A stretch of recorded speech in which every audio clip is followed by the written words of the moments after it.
¿Qué tal? ¿Cómo le va? ¿Cómo está, Eduardo? Un gusto. ¿Todo bien? Bien, ¿vos? Yo lo conocí a usted siendo piquetero. Sí, Y de piquetero después llegó a ser funcionario, sí. ¿no? En el gobierno de Alberto y Piquetero, Cristina. bueno, ustedes llaman así, un militante social, trabajamos en los barrios con cooperativas, con comedores.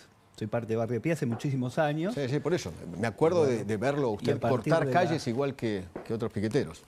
Nosotros participamos en muchísimos reclamos Claro. y a partir de la etapa del macrismo fuimos construyendo una alternativa que posibilitó, bueno, construir otro proyecto de país que quedó truncado en muchos aspectos, pero que nos convocó a, desde el Estado, transformar cosas que creíamos que se estaban haciendo mal, ¿no? Sí. Primero estaba de ese lado del mostrador y después con Alberto y Cristina está de este lado del mostrador, ¿no? Como funcionario Bueno, eso en es desarrollo social. Eso es una metáfora muy discutible. No, la idea discutible no es. La idea del mostrador. Bueno, pero no sé, durante el macrismo, si usted quiere trazar ese paralelo, en este gobierno, ¿no? Las leyes las escriben los grandes estudios jurídicos que estarían de los dos lados del mostrador.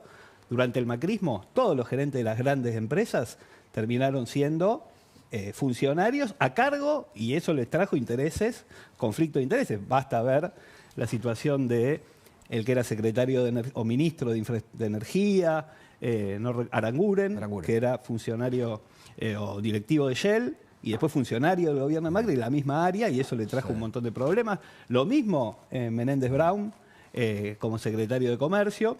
Me parece que hay una doble vara, digamos, ¿no?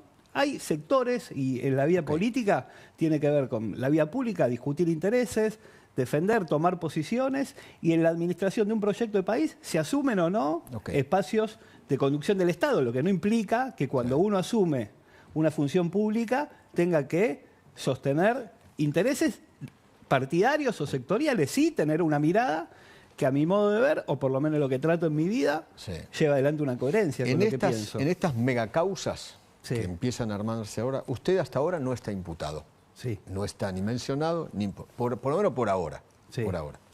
¿El resto qué son? ¿Unos delincuentones? ¿A quién se refiere con el resto? Qué sé yo, Cantero, del Polo Obrero, los de la CCC, los del FOL. Tendrá que intervenir la justicia, pero para ponerlo en contexto que me parece importante. La ministra Bullrich inició a partir de una línea, ¿no? Creo que la 134, una campaña muy importante de denuncia. Paréntesis, esa línea la creamos nosotros, desde la gestión pública. ¿Qué importa? No, bueno, ¿qué importa? Porque no es algo novedoso. Pero antes nadie denunciaba. Hace Todos algunas horas el ministro... piquetes, se llevaban la comida, el ministro la Zabaleta, plata. El ministro Zabaleta estuvo algunas horas acá en este canal y planteó que hay denuncias. Él dio de baja una cantidad de beneficios. Él tomó la decisión. No tomó él la decisión. La tomó él en conjunto. La tomó él como ministro sin duda, pero de la que fuimos parte, de la que discutimos. ¿Por qué quiero decir esto? Porque a nosotros nos interesa la transparencia en la política pública. Y nos interesa porque queremos prestigiar, porque ¿qué es lo que viene y qué es lo que se monta hoy? Un desprestigio no en la búsqueda de justicia, sino en desarticular una política social que tiene grandes... Yo creo que está equivocado. Lo que quiere la sociedad es saber bien si se robaron la comida y se robaron la plata. Bueno, primero, lo que quiere la sociedad... Esa es la historia. Lo que quiere la sociedad es discutible, nadie puede robarse lo que quiere la sociedad. Me parece demasiado pretencioso. Pero al margen, supongamos que eso es un valor. Y si que son impuestos. Pero sin duda. Bueno, y cuando hay un delito, nadie puede amparar. Además, se supone que ustedes, los dirigentes sociales, lo que quieren es darle de comer a la gente, no robarle la comida. Lo que quieren ustedes, los dirigentes sociales, es darle la plata a los pobres, no quedarse con la guita. Pero sin duda. ¿no? Y usted puede ver a los dirigentes sociales cómo viven y cuál es su trayecto personal y no ve ningún enriquecimiento. Yo por lo menos no he visto ningún enriquecimiento de nadie, digamos, ¿no? Que participa en la militancia social. Ahora, volviendo a lo que está sucediendo hoy. Digamos, que me parece que es válido poder tener un canal donde se pueda denunciar.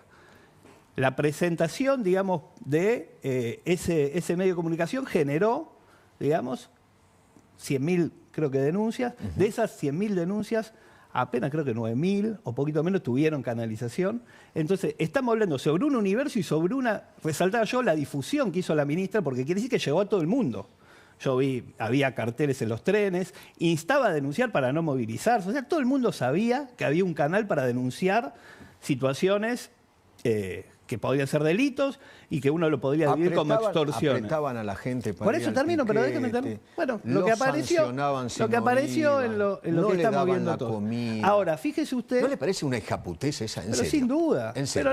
Pero ¿quién puede pensar que eso es una práctica que se puede validar? Eso es una práctica que tiene que actuar la justicia y condenar quienes llevan adelante esas acciones. Ahora, yo quería, porque es importante, y a esto iba, el 0,3%, ¿no?, del universo de los planes sociales es lo que se ha denunciado. Y no es menor, porque se difundió y todo el mundo sabía. Se canalizaron 0,3% de irregularidades. Es que mucha gente no quiere denunciar porque tiene miedo, les tiene miedo. ¿Pero cómo? Pero bueno, Eduardo, ustedes son organizaciones por eso militares. Nadie tiene miedo. No hay organizaciones militares. Y déjeme terminar la idea de lo que yo quiero expresar. Entonces, hay un 0,3% que se ha denunciado.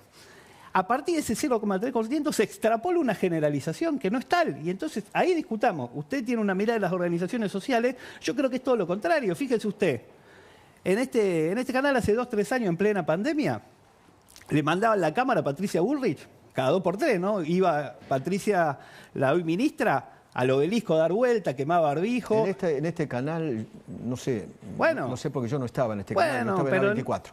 En la 24 también. En los medios de comunicación mostraban en la pandemia cómo la ministra instaba a romper la cuarentena, a salir. Sí. Bueno, en ese mismo momento, beneficiarios del Plan Potenciar Trabajo, miembros de organización social, se morían porque abrían el comedor para dar de comer a la gente.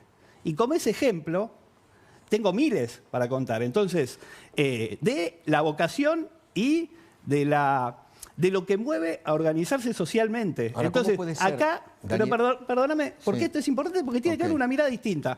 Hay un fenómeno que no se puede generalizar a partir del 0,3% de denuncias. Y si quiere discutir las organizaciones sociales, yo creo, por eso le dedico mi vida, por eso conozco a muchísimos militantes sociales que hoy están con mucha bronca, están indignados, tienen, digamos, malestar, y me parece que hay que reivindicar eso, porque la construcción de comunidad, la construcción de un comedor comunitario, los espacios de constitución de cooperativas para generar trabajo, los espacios de primera infancia donde no hay jardines y se crean jardines, todo eso es la organización comunitaria. Okay. Y pensar que esa organización comunitaria, que la mueve el compromiso con los sectores del barrio y que debe estar viendo muchísima gente que no conoce y muchísima gente que es parte de la organización comunitaria. Ya que me habla de los comedores, específicamente de los comedores, ¿cómo me explica que auditaron y el 50% de los comedores no existen? Bueno, ¿y usted cómo me explica? ¿Cómo puede ser?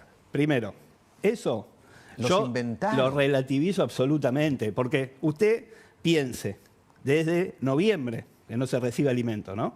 En marzo habrán ido a auditar, o sea, después de 5 meses de que no haya alimento, ¿no? En casa de familia, porque usted... Podemos ir a un comedor, y yo les muestro, porque a veces se piensa que el comedor es un gran espacio, ¿no? El comedor a veces es el fondo de la casa de una vecina que por el compromiso, porque están los chicos dando vueltas en un country. Pero eso es una... Bueno, es lo mismo que el 0,3%. Para ustedes es nada. No, es una irregularidad que hay que perseguir. Hay 44.000, Eduardo, porque el problema, y ahí está la forma en que se presentan las cosas. Desde un comedor en un country contra 44.000 comedores que no reciben alimento, contra el 0,3% de denuncias frente a 1.300.000. Margarita Barrientos, yo la entrevisté ayer. Usted, que estaba en el ministerio, no le mandaba Margarita Barrientos hoy no está recibiendo alimentos. No le comí, 4 años no le mandaron comida a Margarita Barrientos porque era de Macri. Pero eso no es verdad. Le decían eso. Pero acá está, acá no sé si lo van a entrevistar después. Sí. A Lalo Kraus puede hablar de la experiencia de él en el ministerio de Macri y de la experiencia de este gobierno. ¿Quiere que charlemos los tres? Ahora. Venite. Ahora, ¿qué es lo que quiero...? Sentalo de aquel lado. Así están enfrentados. De este lado, Lalo. Quédate acá. Ahora. Quédate acá. Me llevan ventaja porque se conocen, tienen... No. Pero bueno, volviendo al tema. Los comedores comunitarios, y bueno, y Lalo me va a dar fe en este sentido, porque también tiene un trabajo territorial en distintos puntos, creo que en La Matanza, se realizan como espacios informales, en patios de la casa de vecinos, vecinas. Tienen una situación donde a veces, cuando no llega la comida, está claro que no deja de funcionar. Ahora, ¿cuál es el punto con los alimentos hoy? Suponte vos que sea cierto que la mitad, que es mentira, que es falso, la mitad por una auditoría no funciona. ¿Por qué no le asisten al resto? Es decir, hace 6 meses, o 5 meses, que la ministra Petovelo está incurriendo en un delito que yo estoy convencido que va a terminar pagando con la cárcel. O sea, porque hay un fondo internacional del Programa de Naciones Unidas para el Desarrollo que le gira dinero y que el gobierno tiene para comprar alimentos para los comedores y lo está usando para gastos corrientes. Ahora, perdóname que termine con esto. Todas las causas de los malandras, de aquel que abusa, que es muy cuestionable, juntamos todas las causas. Yo termino este gobierno, o cuando vio cómo es la justicia también, ¿no? Cuando uno está en el gobierno, tiene distintas formas, cuando uno se va, le pasan factura. Bueno, yo quiero ver qué le va a pasar a la ministra Petovelo si no va a tener que recorrer como Comodoro Pi. Bueno, pero no lo veremos, no, porque las consecuencias son hoy. De ahora. Hoy. Entonces sería bueno también que venga la ministra, que le pueda explicar, así como explica, la mitad de los comedores no existen, ¿por qué no le mandan los alimentos al resto de los comedores? ¿Y por qué no cumple con normativas? Acá hay normativas que no se pueden, digamos, saltear, porque van a tener que ¿Le puedo mostrar lo que dijo hoy sobre justamente este tema? Juanchi Zabaleta, el ministro.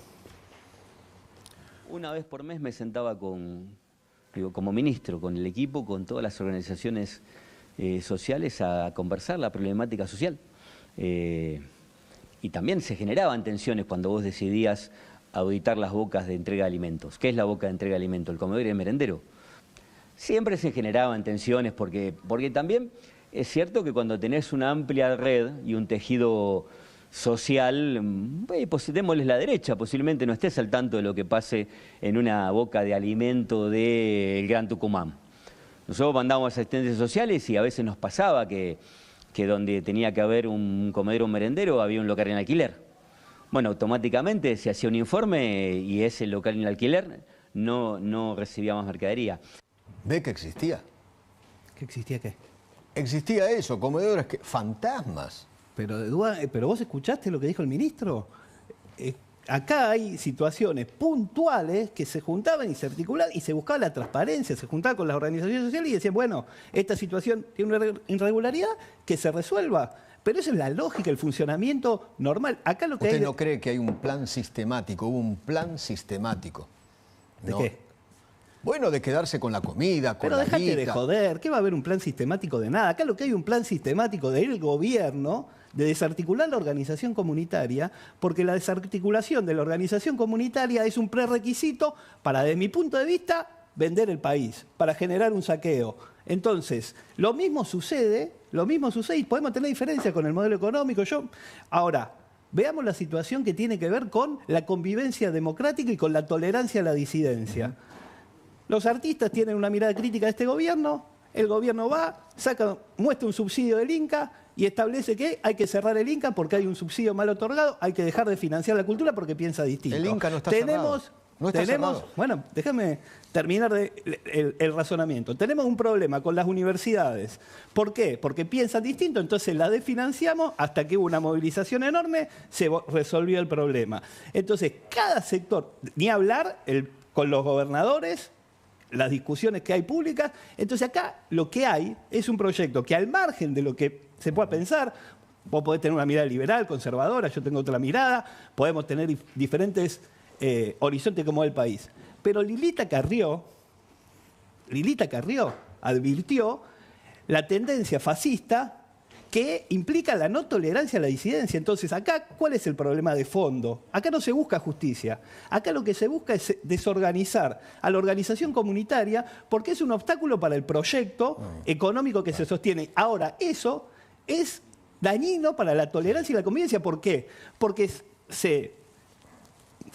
primero, ahora se incorporó la justicia como un ariete, no solo para buscar justicia, sino para estigmatizar, para que todo el mundo hable en prime time de cuestiones que no tienen que ver con lo que es una organización. Por la política, porque la verdad los persigue el Código Penal. Lalo. ¿Pero qué código penal persigue el código No hay penal. ningún código penal que a mí me persiga nada, porque yo no cometé ningún delito. Bueno, pero vos me estás hablando a mí y me decís me persigue el código. A mí ningún código penal me persigue. A ninguna organización social. Ninguna organización social choreó. Y no hay ninguna prueba. Bueno, pero Eduardo, estás a partir de una situación puntual, absolutamente limitada en su magnitud, y si no, laburemos de periodista, viejo. Traigamos causa, probemos y mostrame una cantidad de elementos que impliquen el funcionamiento de una organización social. Yo creo que detrás de todo esto lo que se busca no es ni callar bases, ni perseguir gente, ni voces disidentes. Me parece que hay dos modelos de cómo se piensa la forma de intervenir en territorios, en sectores humildes, en la pobreza, en el desempleo, y han estado chocando, y la gente ha elegido, como ha elegido en otros aspectos un modelo, ha elegido en esto también.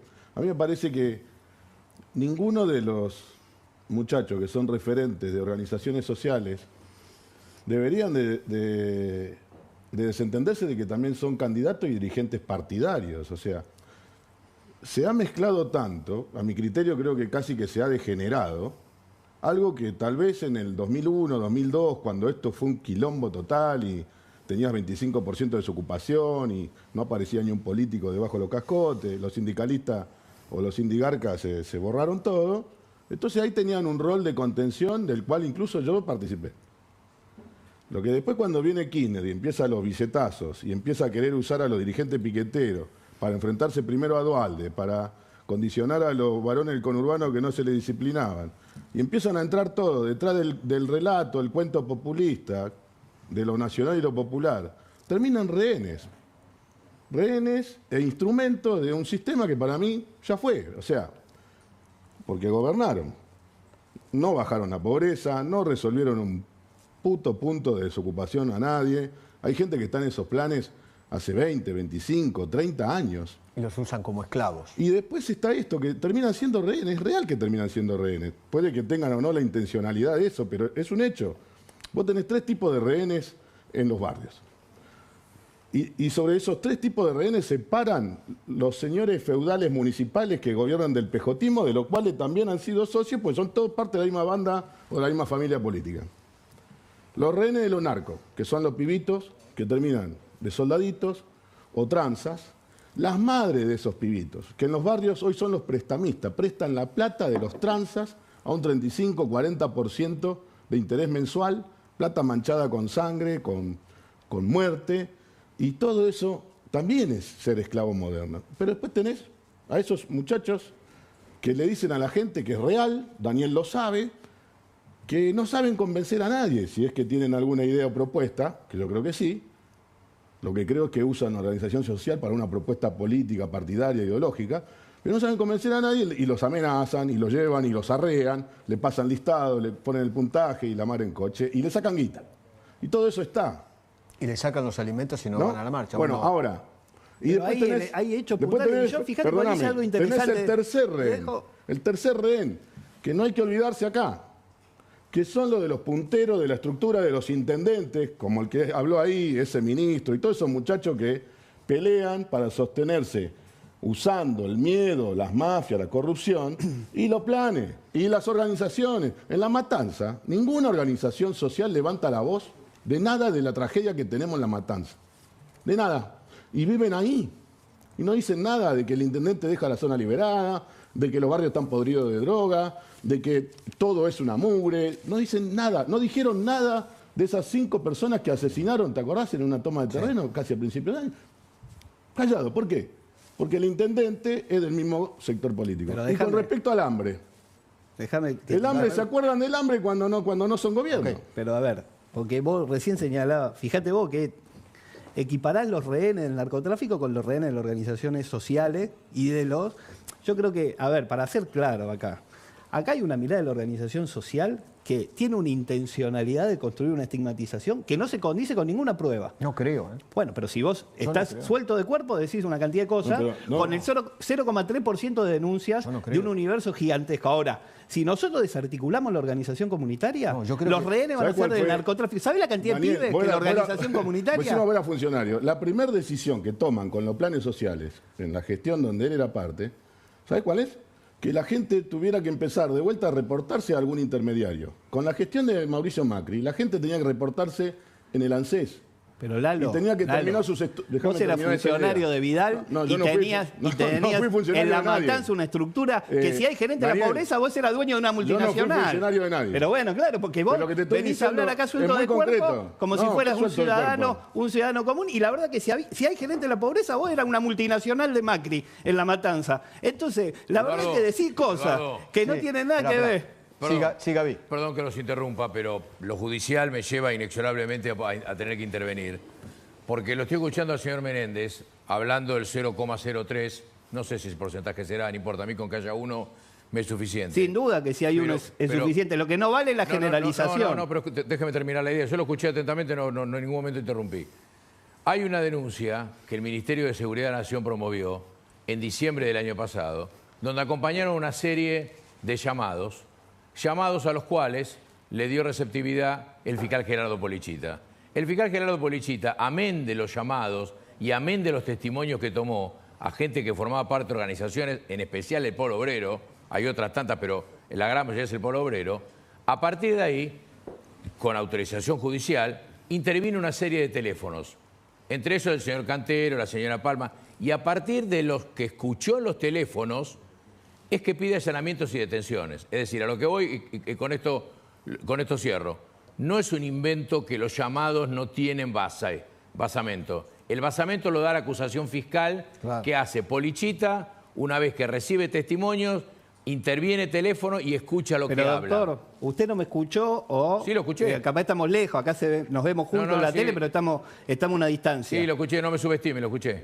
Bueno, pero entonces no hizo referencia a lo que yo señalé. Lo que yo señalé no tiene que ver con un elemento judicial. Lo que yo señalo es claro que hay una persecución. No, es una causa judicial que usted pero hay una causa judicial asentada en 0,3% de denuncias sobre un universo gigantesco que apenas hay 20 malandros o 20 que la justicia tendrá que determinar qué es lo que sucedió. Ahora, permítame dudar del 0,03. Permítame dudar de su porcentaje. ¿Cómo dudar de ese porcentaje? Hay 1.300.000 beneficiarios de programas sociales. Denunciaron apenas 9.000 y se canalizó a través de un puñado que hoy está actuando el fiscal. Ahora, yo no estoy hablando judicialmente del tema que tiene que investigar la justicia. Lo que yo estoy hablando es de cómo se trata que a partir de hechos puntuales se generalice una organización comunitaria que tiene infinidad de valores y yo no creo que acá haya rehenes de nadie. Lo que hay es un espacio donde se asisten a trabajadores, trabajadoras que tienen dificultades, a jubilados, y yo no estoy romantizando ni idealizando nada, seguramente habrá situaciones que haya que rever. Pero justamente lo que señalaba acá Lalo, si se desarticula la organización comunitaria, acá lo que avanza es el narcotráfico. No avanza, porque aparte hay, y este Daniel, es el fondo del problema. Lo que usted llama organización comunitaria se transformó en los últimos tiempos en una esclavitud moderna. ¿Y de dónde sacó usted eso? Porque los obligaban a marchar, los obligaban a ir al piquete. Le estoy diciendo, no iban, le tomaban lista. Si no iban al piquete, le sacaban el plan. Como todo individuo. Le sacaban la comida. ¿Cómo le vas a sacar, Menéndez, la comida al pobre? Está perfecto que eso se penalice, pero nadie está señalando eso. Bueno, ahí está el problema. Lo hacían todo. No, ustedes no lo hacían todo. Pero aparte usted es periodista, lo ve un montón de gente. No puede suelto de cuerpo decir cualquier cosa. Pero tiene una responsabilidad. Hemos visto imágenes de gente tomar lista. ¿Y qué tiene que ver? Que se tome lista, que no se tome lista, que haya cuaderno. Ahora cualquier organización en un comedor, en el cuaderno pone... Es muy fácil. Dos medidas. La primera debería ser que en lugar de subsidiar al desempleado se subsidie al empleador. ¿Me explico? Entonces, listo, vas a laburar y tu plan social, vos tomás un empleado, recibís la plata por ese desocupado. La primera debería ser esa. La segunda debería ser la reforma que permita que vos quieras tomar empleado y no pierdas contra los juicios y todo ese tema, que también es resistida. Y la tercera debería ser eliminar la intermediación. Macri eliminó la intermediación. Todas las organizaciones piqueteras. O sea, los gerentes de la pobreza. No había. Sí, bueno, si acá hay un gerente, ahí hay una multinacional, le digo, porque la verdad que si vamos a manejarnos en esos términos, si acá hay gerentes, ahí hay una multinacional asociada con el macrismo, que la verdad no se hace cargo de nada. Estuvieron 4 años. ¿Dónde empieza el sistema? Es sistemático. Con María Eugenia Vidal. Si la primera medida que vos tomás es, la gente va a empezar de vuelta a pasar por intermediarios, es porque preparás justamente todo este entramado. Pero a ver, discutamos. Y lógicamente que vas a tener un 3, un 5, no sé cuántos puntos necesitas para darte cuenta que ese es el quid de la cuestión. Vos, como gobierno, volviste a mandar a los pobres a manos de los intermediarios, intendentes, tus socios, y organizaciones piqueteras, que algunos deben de tener las mejores intenciones, pero tu método ya fue. Vos no podés construir una propuesta política partidaria como la que tenés y ser candidato esperando que te siga la gente porque necesita un plan social. Ya fue eso, Daniel. Pero, mirá, ya fue. Eso no es lo que guía... Cuando se termine el plan social, pero vos estás diciendo algo que no tiene nada que ver con la realidad. Digamos, porque si no estamos mezclando todo.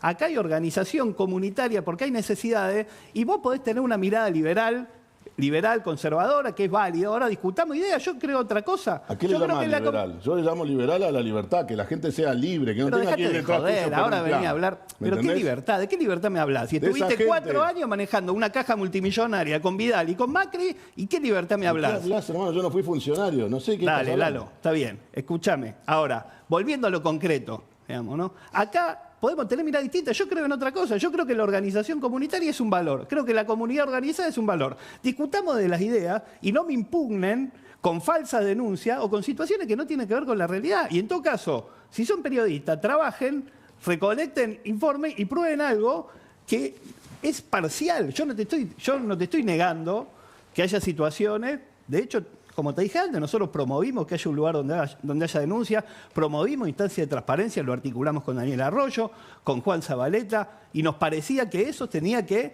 erradicarse. Y nadie avala esas situaciones. Y el que lo avale, que se haga cargo y que la justicia lo pruebe y que cumpla con lo que la justicia considere que tiene que cumplir. Pero eso no es la organización comunitaria. La organización comunitaria es una barrera contra el narco.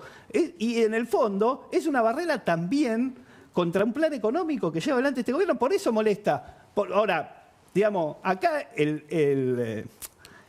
la mentira que se instala es que acá se persigue justicia. Acá lo único que se está persiguiendo, lo único que no se está persiguiendo es justicia. Acá lo que se intenta instalar es una mirada que lo señaló Lalo, y que a mí me gustaría que discutamos ideas, porque la verdad que pensar, o tan suelto de cuerpo, señala que todas las organizaciones, o todo funciona a base de extorsión, la verdad que no es conocer, y no es verdad. Yo provengo de, hasta hace un rato estuve en una asamblea, voy a cooperativas, sé muchos pibes que el lugar, si no estaba ese espacio, estarían vendiendo droga en un pasillito. Entonces, la verdad que es taparnos los ojos, pero bueno, qué sé yo, es parte de lo que este gobierno quiere hacer. Yo creo que no solo el problema económico, sino también el problema de convivencia democrática. Lalo, usted en el territorio, allí en La Matanza, cuando habla con la gente pobre, indigente, ¿le cuenta a la gente acerca de lo que sufren de las organizaciones sociales?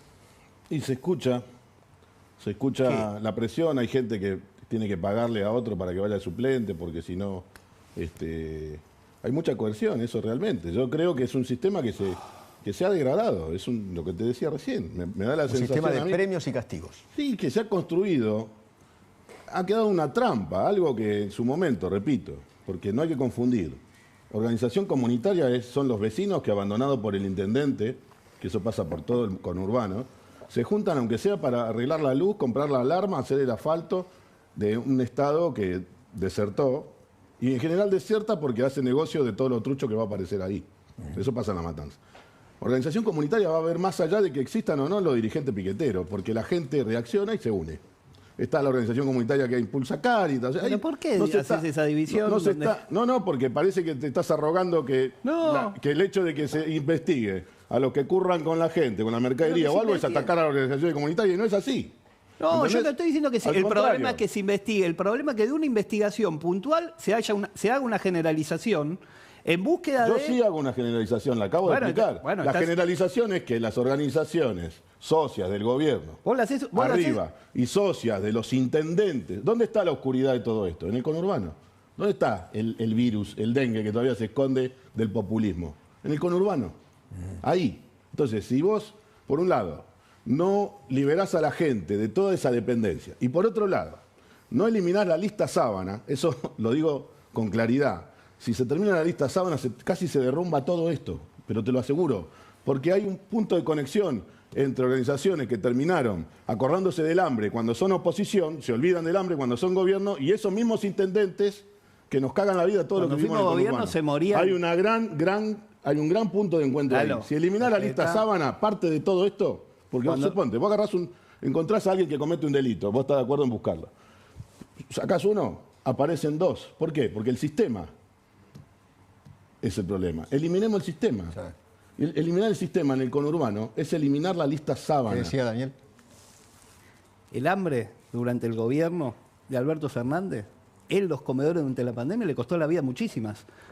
Vecinos, vecinas, integrantes de comedores. Vos sabés que yo vivo. Bueno, entonces, ¿por yo no qué? me mudé de Entonces, casa, yo sigo viviendo. No digas a mí no me la podés contar. No digas, bueno, pero entonces señalalo. Yo sí te entonces, puedo contar. Te no puedo mientas, contar la pero intermediación en la distribución de la comida. Está bien, vos contás lo, que querés porque sos un dirigente del macrismo. Y está bien que vos lo cuentes con tu sesgo. Está bien, vos tenés una mirada, sos parte de una fuerza política, sos parte de una mirada política y lo contás desde ese lugar. Después la pandemia Ahora, terminó la pandemia. Está bien, pero la pandemia fue una acción. 2 años. Está bien. No. Pero ¿y a vos no te parece que es reivindicable que haya gente que en lugar de quedarse en su casa... Obviamente. Bueno, pero es todo no lo que vos estamos aclavás... hablando de la pandemia. Pero vos estás hablando que toda la organización son unos delincuentes y que extorsionan y que no sé cuántas cosas más. Yo te estoy diciendo que si podemos reflexionar y sacarnos anteojeras y sacarnos la diferencia que podemos tener del rumbo del país, podemos convivir democráticamente, porque si no, vos estás planteando que exterminen la organización social. Y yo te digo... Qué casualidad que ustedes, los líderes piqueteros, todos fueron en una lista y todos fueron funcionarios. Usted, el Chino Navarro. ¿Y cuál es el problema de que Pérsico, se participe porque políticamente? Utilizaron la organización social y la extorsión a los gobiernos para estar en una lista y llegar a un gobierno. Lo hicieron. Pero lo me hicieron, parece Daniel. que no se hizo. Lo que se hizo es se tiene una mirada. Y en todo caso, yo reivindico que haya fuerzas políticas, que la organización social sea parte, como fue el peronismo de sus orígenes. El primer peronismo le integró masivamente candidatos de los trabajadores, de los sindicatos, de las fuerzas vivas que componen ese universo. Ahora, vos tenés una raigambre antiperonista, tenés una mirada liberal conservadora y critica ese mundo. Bueno, yo lo defiendo y tener una mirada diferente. Ahora, el problema es que tu diferencia te lleva a llevar adelante agravios. Es que está confundido. Previamente. Yo antiperonista no soy antichorro. No, sos antichorro y antiperonista también. Antichorro. Tampoco vamos a decir, No. Mirá que cada tanto te veo y la verdad que defender que no sos antiperonista tampoco es un delito. Tenés una mirada que está anclada en un espectro ideológico y está perfecto. Y yo discuto con respeto, si podemos tener respeto, me parece que hay límites que a veces se traspasan porque... digamos, se confunde. Vos tenés una mirada distinta del país. Ahora, eso no te puede llevar a agraviar al otro. Porque si no, yo vengo acá y digo, bueno, ustedes piensan así porque se la pasan en Olivos, Daniel, y porque reciben sobre del gobierno. Y yo no planteo eso, Daniel, te discuto con respeto. Ustedes amaron tanto a los pobres que los multiplicaron. Sí, vos amás tanto a este gobierno que no parás de ir a Olivos a recibir prebendas. No, yo no estoy a Olivos. No estoy en Olivos. Tus compañeros mejor. Tus compañeros. Bueno, pero si vos generalizás... Si vos generalizás de esa forma, yo puedo generalizar también. Vi un listado. Los principales periodistas de La Nación más se la pasan más en Olivos que en el canal. Johnny Viale, Majul. Entonces, y después hablan loas del gobierno. ¿Qué tengo que pensar yo? Bueno, yo discuto con ustedes Majul no y vengo fue a la acá. Quinta de Olivos. El otro que usted mencionó, no tengo idea. Bueno, yo lo vi en los medios, pero no importa. Repito, si no fue a la Quinta de Olivos es porque debe tener un canil a la Quinta de Olivos. Y está bien, y no pasa... Le repito una cosa. Ustedes aman tanto a los pobres que los multiplican y los usan como esclavos modernos. Pero bueno, pero son todas cosas que... Te digo una cosa. Yo quiero discutir con respeto. Entonces, vos acabás de venir de una asamblea. Sí. Si en esa asamblea hoy preguntás la opinión sobre el gobierno de Milei, probablemente te digan que te quedé en el molde por lo menos un rato más porque el gobierno recién arranca. Eso es lo que está diciendo la gente en los barrios. Mirá, yo creo que yo vine de un comedor que no recibe alimentos de hace 6 meses. Difícilmente un vecino levante la voz contra un dirigente nacional que además sale en la tele, que fue funcionario y la mar en coche. ¿Me entendés? Entonces, pero yo lo sé, que en los barrios Los mismos barrios que vos Pero te yo arrogás también sé lo representar, mismo, porque sé que le dan también crédito hicimos- al presidente Pero Milei si yo no porque estoy recién discutiendo empezó. eso, yo no estoy Bueno, discutiendo entonces, ¿cuál es el crédito que puede tener ¿cuál el es el problema presidente. de que algún periodista apoye el gobierno? ¿Cuál es el problema? Ninguno. Si Lo apoyan tu propio compañero, no que tengo además lo ningún votaron. problema. Yo no estoy diciendo que lo Vos apoyo, sabés estoy diciendo que se la en pasan en Ferrer, Olivo. en González Catán, Pero en los escuchame, Lalo, asentamientos. si acá, ganó si acá, Milei en la si matanza. acá en se muchos lleva barrios. adelante, si acá se lleva adelante elucubraciones respecto de, a partir de un hecho puntual, se constituye casi una organización criminal a partir de una situación puntual, bueno, yo puedo pensar que porque van a Olivo, Daniel. el periodista señaló que hay, el presidente señaló que hay periodistas ensobrados que reciben prebendas para hablar bien del gobierno. ¿Cuál es esa situación es, digamos, análoga a algunas Daniel. reflexiones que se llevan adelante. Le agradecemos muchísimo. Gracias por haber venido. Gracias a vos. Gracias por Gracias. haber venido. Bueno, muy bien, señores. Sofi, estoy